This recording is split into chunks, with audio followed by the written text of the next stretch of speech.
Treva Throneberry, Part 2. This is Part 2 of Treva Throneberry. Be sure to watch Part 1 first. In 1997, Treva walked into Evergreen High School in Vancouver, Washington. By now, she was 28 years old, but told school officials that she was 16. She still had her tennis racket and small red Bible. Now her name was Brianna Stewart, and she claimed that she had been homeless just across the river in Portland, Oregon for almost a year. When asked where she had been before Portland, Brianna said, in a slight southern accent, that she was from Mobile, Alabama. She was raised by her stepfather. He was her sole caretaker after her mother had been murdered. Brianna said that she had run away from home at 13 and was hitchhiking to the Northwest to find her biological father.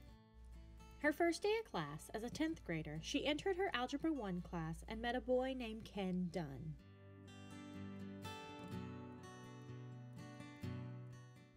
Brianna wore overalls and pigtails every day. She made friends, had a boyfriend, Ken, and participated in extracurricular activities. Brianna told Ken that she had seen her mother's murder and that her stepfather had done it. Brianna also told him that a man in Vancouver had raped her. Charles W. Blankenship was arrested and in March 1998 was sentenced to 1 year in jail for communicating with a minor for immoral purposes.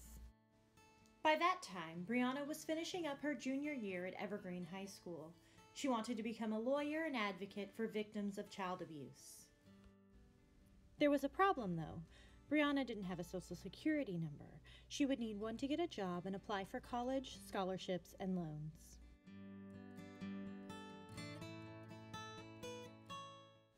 She needed to provide the identities of her birth parents to the Social Security office to get a Social Security card. Brianna couldn't provide any information about them. Her therapist said that she suffered from amnesia due to post-traumatic stress disorder. Brianna asked 2 different lawyers to help her obtain a Social Security number. One of them had her fingerprinted and sent them off to the FBI to make sure she did not match any missing person cases. Then she visited a dentist in Portland who noticed something strange. It appeared as though Brianna's wisdom teeth had been removed and the incisions had completely healed over. This was very unusual in a 16-year-old girl. In May 1999, Brianna told the police that David Gambetta, whose family she'd been staying with, had installed video cameras in her bedroom. The police found no evidence and the Gambettas kicked Brianna out. David's son was a close friend of Ken's. When he discovered that Brianna had lied and caused this family so much distress, Ken broke up with her.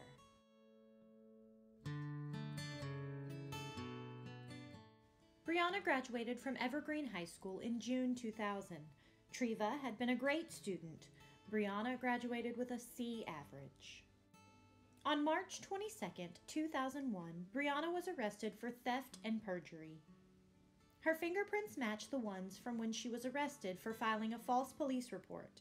They identified her as Treva Throneberry.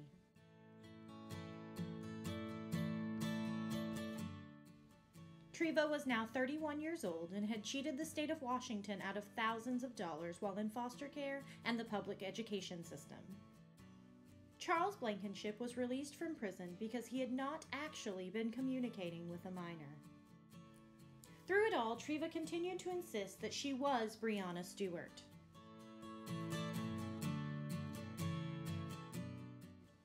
Treva was so confident in her story that she requested a DNA test to prove that she was not related to Carl and Patsy. The test results showed that she was, without a doubt, Treva Throneberry. Her response was that there must have been an issue with the blood and that the test results were incorrect. Treva was offered a plea bargain of 2 years if she would admit her true identity. She refused. She fired her lawyer for suggesting that she take it and defended herself at trial. Treva was found guilty and sentenced to 3 years in prison. She was released in June 2003, having served just a little over 2 years.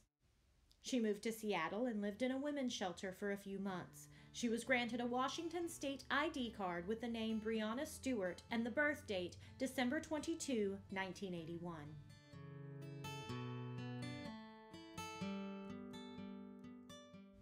Treva most recently appeared in the news again when she called the police saying that a man had attempted to rape her while she was at work.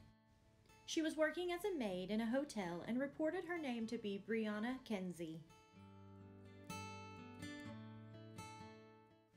Michael Caton was arrested in May 2016. He was released when Treva refused to identify him as her attacker. When her employer discovered that Treva had served prison time, she was fired from her job. Please visit www.ican'tbelieveitsnonfiction.com and don't forget to subscribe.